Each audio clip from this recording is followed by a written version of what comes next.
बातें करते हम खेतों की और उसके रखवाली की, बाग बगीचा फल फूलों और फसलों की हरियाली की। हम बीजों की बातें करते उत्तम जल संसाधन की, हम तकनीकी बातें करते फसलों के उत्पादन की।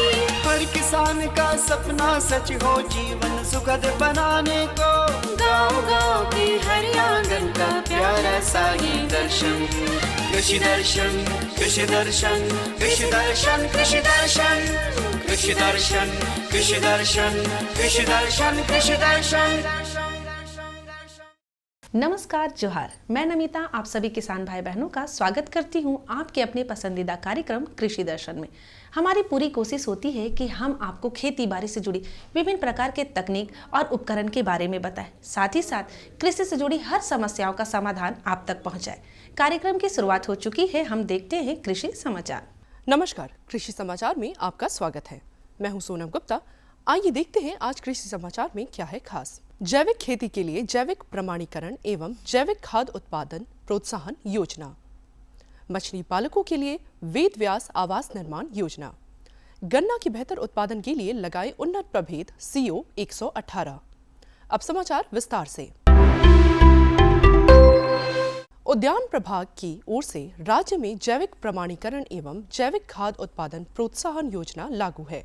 इस योजना के तहत राज्य के किसान जैविक खाद्य जीवामृत इकाई और कृषि अपशिष्ट कल्चर इकाई की स्थापना कर सकते हैं। इसमें जीवामृत इकाई के लिए किसान के पास कृषि अपशिष्ट, गोबर, गौमूत्र जैसे जैविक संसाधन का होना जरूरी है, जबकि कृषि अपशिष्ट कल्चर इकाई के लिए कम से कम 1 एकड़ कृषि योग्य भूमि होना अनिवार्य है। राज्य के किसान इससे लाभ लेने के लिए जिला उद्यान कार्यालय से संपर्क कर सकते हैं। राज्य में वेद व्यास आवास निर्माण योजना चलाई जा रही है। इस योजना के तहत कच्चा घर में रहने वाले मछली पालकों को पक्का मकान बनाने के लिए अनुदान उपलब्ध कराया जाएगा। इस योजना से लाभ लेने के लिए उन मछली पालकों को योग्य माना जाएगा जिनकी आर्थिक स्थिति गरीबी रेखा से नीचे है और वो किसी अन्य आवास योजना से लाभ नहीं लिए हों। राज्य के मछली पालक वेद व्यास आवास निर्माण योजना से लाभ लेने के लिए जिला मत्स्य कार्यालय से संपर्क कर सकते हैं। किसान भाइयों, वायरस और रस चूसक कीट के कारण टमाटर फसल में विकृत फलन होता है। रस चूसक कीटों को रोकथाम के लिए अनुशंसित दवा का छिड़काव करें, जबकि वायरस ग्रस्त पौधों को उखाड़कर नष्ट कर दें। टमाटर फसल में विकृत फल लगे पौधों को उखाड़कर खेत से दूर ले जाकर जला दें। इससे वायरस दूसरे पौधों में नहीं लगेंगे और टमाटर का विकृत फलन नहीं होगा। इसके अलावे रस चूसने वाले कीटों की रोकथाम के लिए इमिडाक्लोप्रिड दवा आधा मिलीलीटर प्रति लीटर पानी की दर से मिलाकर घोल बनाएं और फसल पर छिड़काव करें। देखिए, टमाटर की खेती जो भी किसान बंधु करते हैं उसमें वायरस का अटैक होता है। वायरस का आक्रमण होने से क्या होता है कि उसका फल जो है वो सही आकृति में प्राप्त नहीं होता है। तो वैसी परिस्थिति में किसान बंधु को चाहिए कि वो रस चूसने वाले जो भी कीट हैं और रोगग्रस्त पौधा है तो रस चूसने वाले कीट नाशक का जो है वो व्यवहार करेंगे। इसके लिए अगर बाज़ार में नीम तेल वगैरह करंज तेल है तो उसका जो है 5 ml पर लीटर पानी में घोल बना करके उसका छिड़काव कर सकते हैं और साथ ही साथ जो है बीमार ग्रस्त पौधे को वो निकाल करके अपने खेतों से हटा दें ताकि ये बीमारी जो है वो स्वस्थ पौधे में न फैले।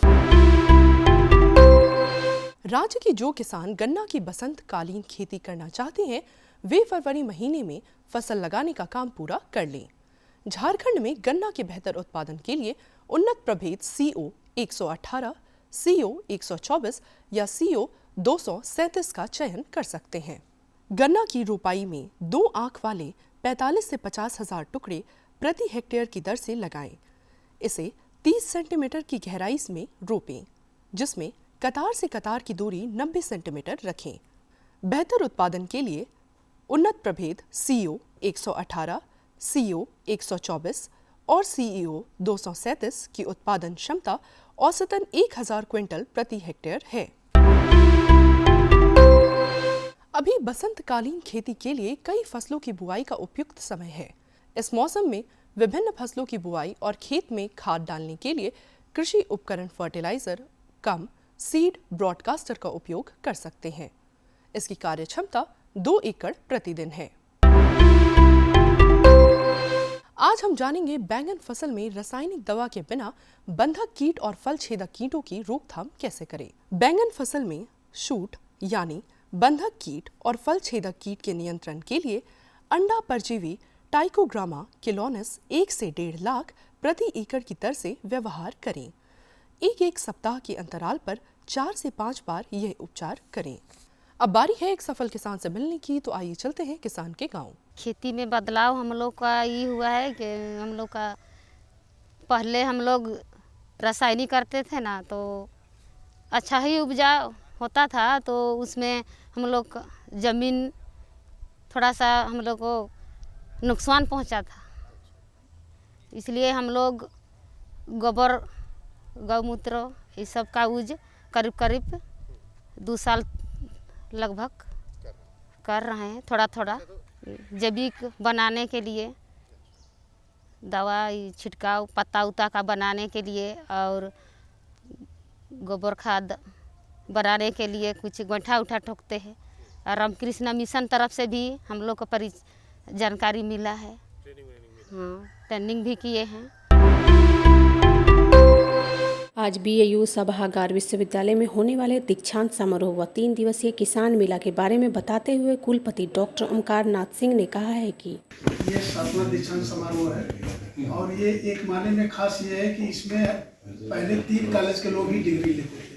मेरे ख्याल से ये पहला कन्वोकेशन है जिसमें कि बाहर के जो कॉलेजेस चुने हुए हैं, फिशरीज, हार्टिकल्चर, डेयरी और 3 एग्रीकल्चर के कॉलेज प्लस इंजीनियरिंग यहाँ का, ये सब नए कॉलेजेस जो खुले हैं, इनके बच्चे भी इस दीक्षांत समारोह में डिग्री लेंगे। और अब एक नजर राज्य के 5 प्रमुख शहरों के मौसम के मिजाज पर। आज राज्य के 5 प्रमुख नगरों के अधिकतम और न्यूनतम तापमान कुछ इस प्रकार दर्ज किए गए। राज्य का अधिकतम तापमान।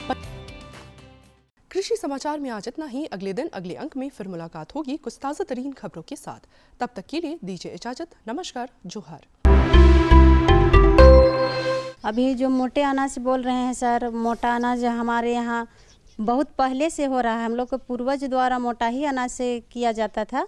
अभी कुछ हम लोग के यहाँ मोटे अनाज कुछ कम हो गया है। अगर प्रधानमंत्री हम लोग को व्यवस्था देंगे अच्छा से, तो हम लोग इसको आगे की ओर बढ़ा के हम लोग इसको खेती की ओर अधिक कर सकते हैं। बहुत बहुत धन्यवाद है प्रधानमंत्री जी को कि वो हम लोग को आगे की राह दिखाएंगे और रास्ता दिखाएंगे, तो हम लोग ज़रूर उपज आगे बढ़ाएंगे। जो भी अभी मोटा अनाज अभी रुक गया है, अगर सरकार हम लोग सहायता करेंगे तो हम लोग और उसको आगे बढ़ाने की पूरी से पूरी कोशिश करेंगे। और बहुत बहुत धन्यवाद कृषि प्रधानमंत्री को, कृषि मुख्यमंत्री को और प्रधानमंत्री को। टपक सिंचाई के माध्यम से मैं गोभी, शिमला, टमाटर सभी उगाती हूँ। और अभी तो हमें मोदी जी को बहुत बहुत धन्यवाद करना चाहती हूँ कि हमें इस लायक मिला कि हमें सम्मानित मिला और हमें ट्रैक्टर मिला है। और हम अभी दूसरों के भरोसे जोतवाने के लिए खेत में ट्रैक्टर भी लाते थे, अब खुद से जोतते हैं और सब्जी उगाते हैं। और हम लोग का थोड़ा सा बेचने के लिए व्यवस्था अच्छा किया जाए, तो मोदी जी को बहुत बहुत धन्यवाद। और मैं APS का काम करती हूँ, पशु सखी का।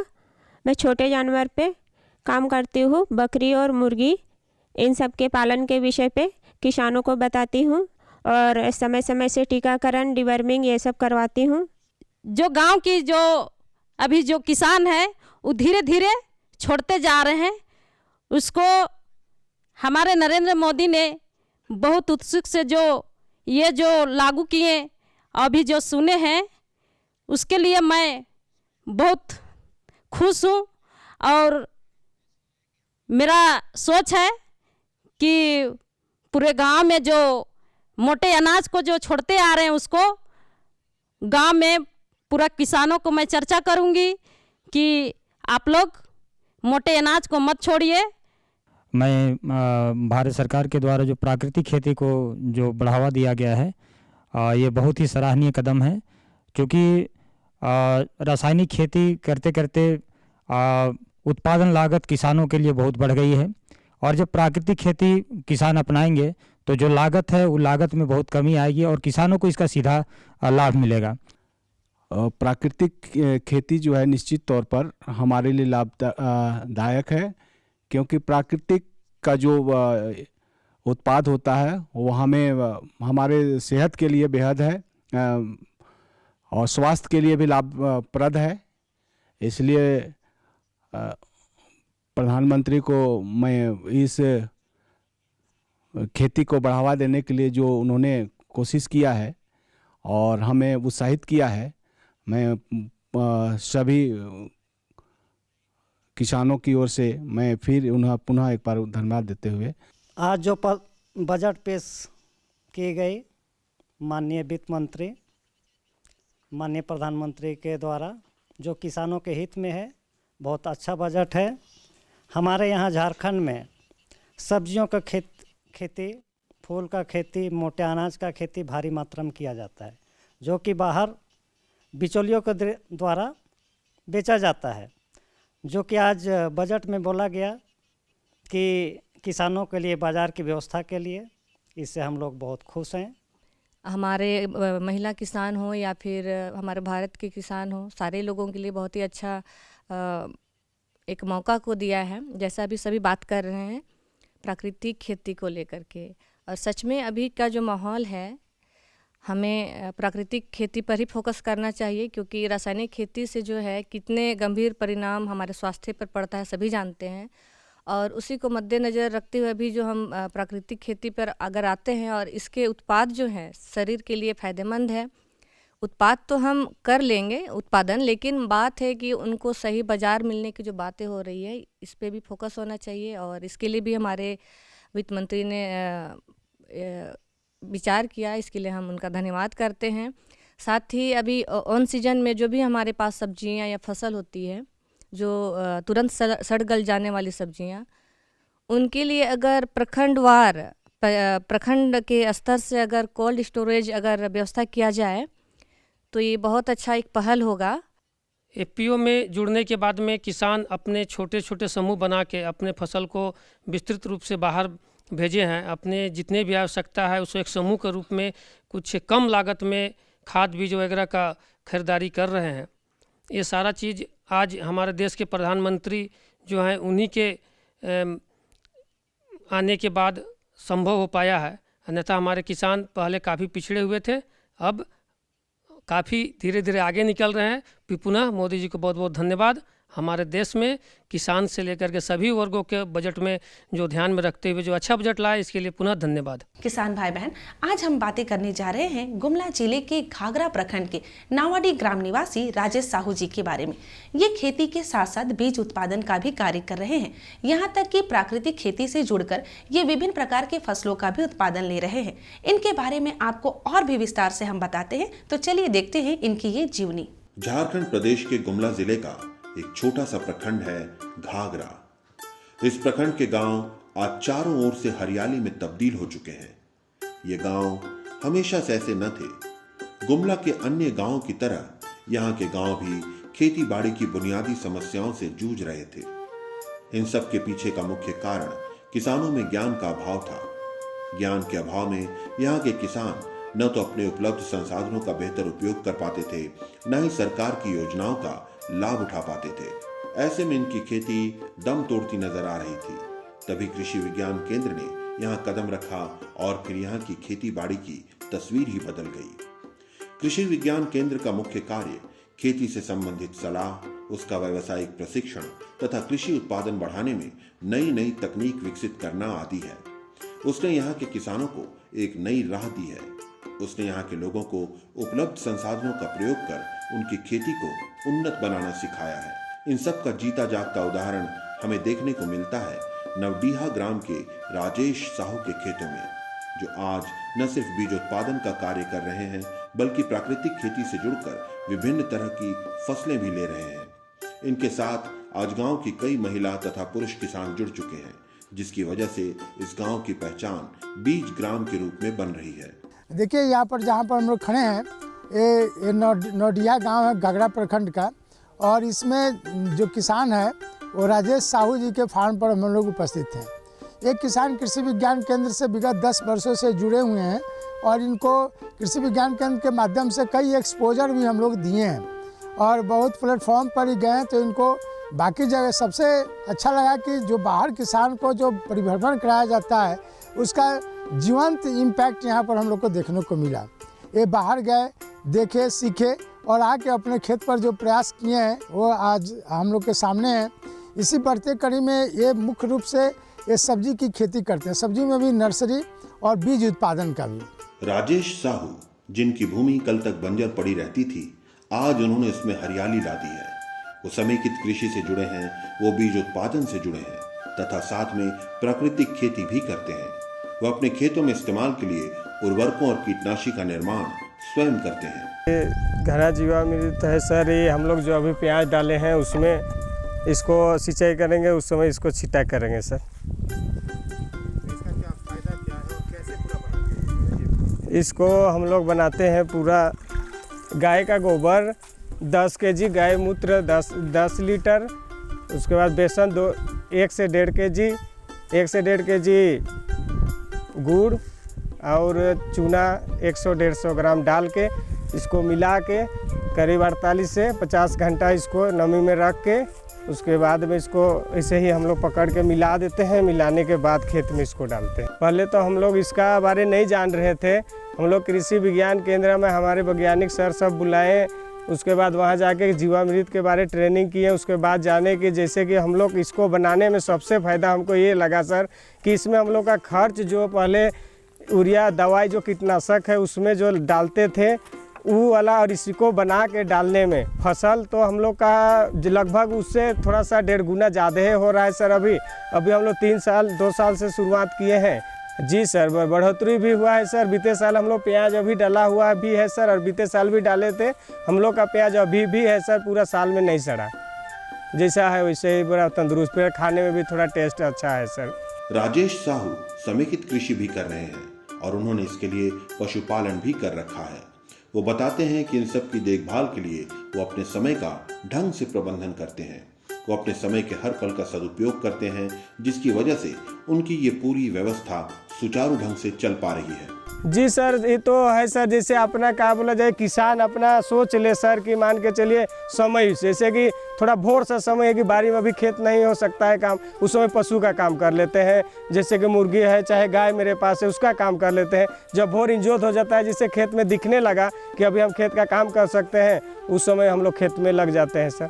जैसे कि खाना खाए अपना या उस समय गाय को चारा और पानी साथ दे के फिर उस अपना भी भोजन कर लिए, गाय का भी भोजन हो जाता है। उसके बाद हम लोग अपना खेत में फिर लग जाते हैं। राजेश साहू की प्राकृतिक खेती आज सफल हो पाई है तो उसमें प्रशिक्षण का बहुत बड़ा योगदान है।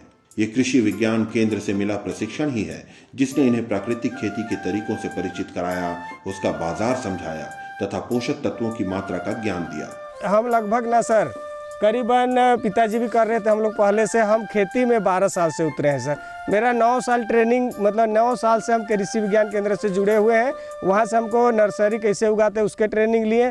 उसके बाद में जैसे कि बाज़ार के मामले में भी कुछ जानकारी मिला कि कुछ संपर्क करवाए, बाज़ार का भी मिला। फिर इस समय समय से खेती कौन सा दवाई डालते हैं इसके बारे में भी सूचना मिला। वहाँ से ट्रेनिंग करने के बाद ना सर हम लोग जब खेती करने लगे, प्लस हम लोग को बुला के सूचना भी दिया गया कि 0 बजट का खेती जो होता है, जो गौ जीवामृत बनता है, घन जीवामृत बनता है, उसी के बारे में सूचना दिया। उसमें हम लोग सोचे कि भैया ये चीज़ तो सही है, मान के चलिए कि 100 रुपया लगता है, उसमें हम लोग का अगर 60 रुपया चाहे 40 रुपया में हम लोग का खेती निकल जाएगा। इसलिए हमको लगा सर कि ट्रेनिंग करना जरूरी है। सीखे तो नहीं थे सर। राजेश साहू का खेती में साथ देने वाली उनकी पत्नी उनके साथ बीज उत्पादन का कार्य भी देखती हैं। उन्हें इसकी तकनीक कृषि विज्ञान केंद्र से मिली है। वहीं से प्रशिक्षण हासिल कर उन्होंने बीज उत्पादन की बारीकियों को सीखा है। हम जैसे कि बीज उपचार करते हैं तो पहले पानी लेते हैं, उसके बाद टमाटर जो है उसको चिपते हैं। चिपने के बाद उसका बीज निकलता है, फिर उसको हम पानी में साफ करते हैं। साफ करने के बाद उसको धूप में सुखा देते हैं।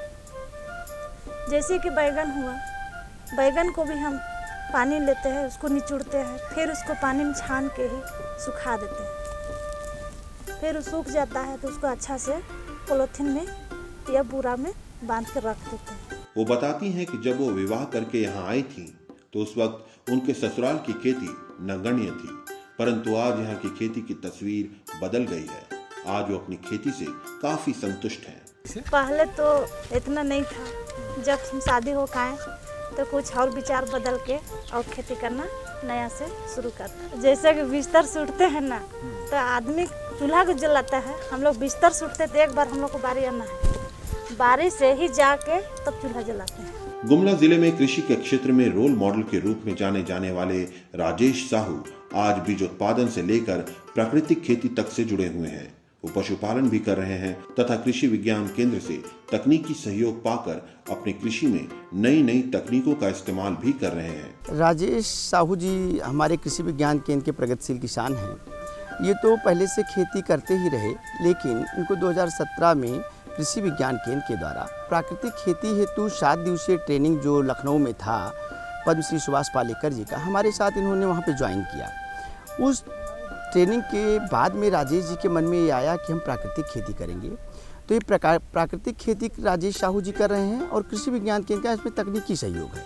साथ ही साथ इनके यहाँ आधुनिकता भी है कृषि में, जैसे कि इनके खेत पे ड्रिप भी है। ड्रिप के साथ साथ ये मल्चिंग भी कर रहे हैं, इंटर क्रॉपिंग कर रहे हैं, मिक्स क्रॉपिंग कर रहे हैं और इनके यहाँ खास करके ये सब्जी फसलों का बीज उत्पादन भी कर रहे हैं। हमारे यहाँ के किसान जो राजेश साहू जी हैं, ये कृषि विज्ञान केंद्र से इन सब तकनीकियों से जुड़ करके ये हमारे इस एरिया के लिए, गुमला जिला के लिए ये मॉडल किसान के रूप में जाने जाते हैं। कृषि विज्ञान केंद्र ने जहां एक और नवडीहा ग्राम में राजेश साहू को प्रशिक्षण और तकनीकें देकर उनकी खेती को उन्नत बनाया है, वहीं दूसरी ओर हरमाटी करमटोली ग्राम के किसानों को योजनाओं का लाभ दिलाकर सरसों की खेती करना भी सिखाया है। कृषि विज्ञान केंद्र के द्वारा यहाँ पर DRMR परियोजना के अंतर्गत किसानों के साथ हम एक प्रशिक्षण आयोजित किए और उसमें बैठक करके बताए कि वहाँ से आप लोगों को क्रिटिकल इनपुट मिलेगा और उसके तहत यहाँ पर सरसों का प्रशिक्षण कराया गया।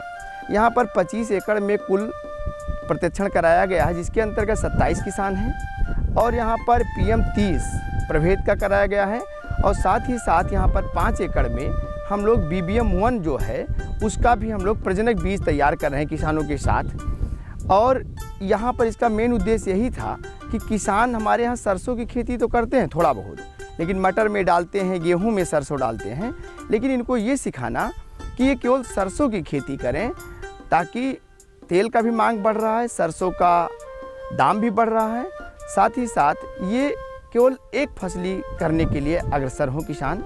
इसी उद्देश्य से कृषि विज्ञान केंद्र के द्वारा यहाँ पर प्रशिक्षण कराया गया है। कृषि विज्ञान केंद्र ने जब से यहाँ के किसानों को DRMR परियोजना से जोड़ा है, तब से यहाँ सरसों की खेती का रकबा बढ़ गया है। यहाँ के किसानों को इसकी खेती के लिए बीज मिल रहे हैं, उन्हें तकनीकें दी जा रही हैं और साथ में उन्हें इसका बाजार भी दिया जा रहा है। यही वजह है कि इस इलाके में लोगों का रुझान इसकी खेती की ओर बढ़ रहा है। जब से ये अनुसूचित जनजाति परियोजना के तहत भरतपुर का जो मस्टर्ड रिसर्च स्टेशन है राजस्थान का, वो जब से प्रयास करने लगा डिफरेंट कृषि विज्ञान केंद्र के माध्यम से और जिला प्रशासन भी खास करके जिला कृषि विभाग आत्मा के सहयोग से पहले इस जिला में राई की खेती जो है, सरसों की भी खेती कहिए, राई की भी खेती कहिए, ये बहुत ही पूरे जिला में 5,000-6,000 हेक्टेयर में होता था। लेकिन इस वर्ष जो है ये 15,000 हेक्टेयर में राई की खेती हुआ है, जो कि विगत 2-3 वर्षों से यह देखा जा रहा है कि राई की खेती में तमाम स्टेक होल्डर है, कृषि विज्ञान केंद्र हो चाहे आत्मा के अधिकारीगण हो, सभी इसमें बहुत तन्मयता से लगे हैं और किसान का भी इसका अच्छा मूल्य मिलने से इसके प्रति रुझान इधर 2-3 वर्षों से काफ़ी बढ़ा है। यहाँ की महिला किसान बिरसो राव बताती हैं कि इनके यहाँ पहले सिर्फ उड़द की खेती होती थी। जब से इनका जुड़ाव कृषि विज्ञान केंद्र से हुआ है, तब से यहाँ सरसों की खेती संभव हो पाई है। ये बताती हैं कि क्षेत्र में सरसों की फसल आने से इनकी खेती का रकबा भी बढ़ गया है। बरसात ने खाली तोरत भर लगता है, कुछ नहीं लग रहा है। वो ऐसे ही अम्बा बागान लगा से विकास भारती से उसी से पता चलता। नहीं उस समय थोड़ी पता, अब लगाएगा तभी तो पता चलेगा होगा, तब अभी खेती कर रहे हैं तब ना ऐसे होगा। और कितना एरिया में लगा है? कितना बहुत एरिया ऊपर भी बहुत लगा है, बहुत चीज पर। ये बताती हैं कि इसकी खेती के लिए उन्हें कृषि विज्ञान केंद्र से बहुत सहयोग मिला है। उन्हें इसके लिए खाद और बीज भी उपलब्ध हुए हैं, जिसकी वजह से ये खेती संभव हो पाई है। ट्रैक्टर में जुताई कर दिया है और खाद भी मिला है, बीज भी मिला है, तभी न लगाए। हलमाटी करमटोली के मनीष मुंडा भी आज कृषि विज्ञान केंद्र की मदद से सरसों की खेती से जुड़ गए हैं। इनकी खेती पहले सिर्फ उड़द तक सिमटी हुई थी, लेकिन आज इनके खेतों में सरसों की फसलें लहलहाती हैं। उन्हें इसकी खेती की जानकारी तथा अन्य सारी तकनीकें कृषि विज्ञान केंद्र की मदद से ही प्राप्त हुई है। शुरुआत होने का मकसद ऐसे हुआ सर जी कि यहाँ हम लोग का खेत तो यहाँ उड़द लगा कर खेत खाली रहता था, पर हम लोग को जैसे सर सबको बुलाए और यामन भाई को भी बुलाए कि यहाँ का देखने के लिए। उसके बाद में हम लोग को लगाने का भी विधि विधान बताया कि सरसों में कम खर्चा है लागत और ज़्यादा पैदा भी है।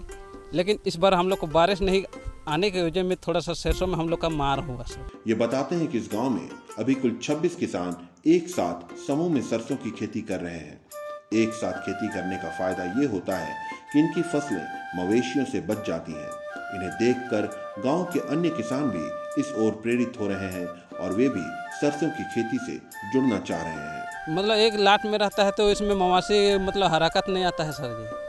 एक ठो खेत में अलग अलग रहता ना तो इधर से बैल खाया जाएगा, कभी उधर से खाया जाएगा और एक जगह होलपिट रह जाने के बाद में बैल को आने के लिए सोचना पड़ता है यहाँ सर। वो सभी डालने के लिए एक्चुअली से हम लोग को क्यों ने बताया, क्यों ने जुड़वाया करके हमको बोल रहे हैं अभी सर। कृषि का विकास तभी संभव है जब किसानों में जागरूकता आएगी, उनके भीतर तकनीकों को आत्मसात करने की ललक बढ़ेगी।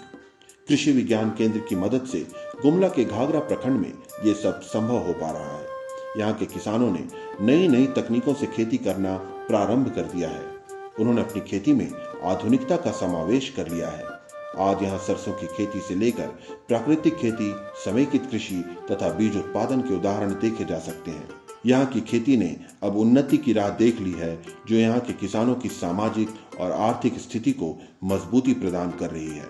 अब इस इलाके में समृद्धि का नया सूरज उग रहा है। देखा ना किसान भाई बहनों, कोशिश करने वालों की कभी हार नहीं होती। इस कथन को राजेश साहू जी ने बिल्कुल सत्य कर दिखाया है। हमें पूरा उम्मीद है कि आज का ये अंक आपको बहुत ही पसंद आया होगा। अब समय हो गया है आपसे विदा लेने का, तो हम आपसे विदा लेना चाहेंगे। जाने से पहले आप हमारा पता लिख लीजिए। हमारा पता है कार्यक्रम कृषि दर्शन, कृषि प्रकोष्ठ द्वारा केंद्र निदेशक, दूरदर्शन केंद्र, रातू रोड, रांची, पिन संख्या 834001। अब आप मुझे और कृषि दर्शन टीम को विदा दीजिए। जोहार।